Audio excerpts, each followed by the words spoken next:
बाल बांस काटा खाए कैसे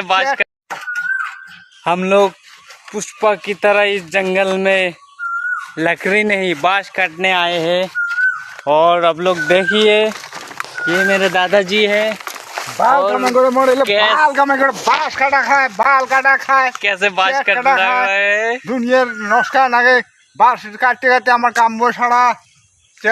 इतना गुस्सा काहे को খালি বিল্ডিং এর কাম হলে যেমন তেমন খালি বাঁশে কাটা খায় দুইটা থবা আমার বাঁশে থবা আমার দুইটা গেল বিল্ডিং আরো যে কয়টা যাবে হিসেব নাই।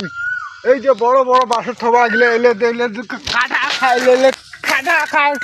কাটা খায় কাটা কাটা কাটা কাটা काटा काटा काटा काटा काटा काटा काटा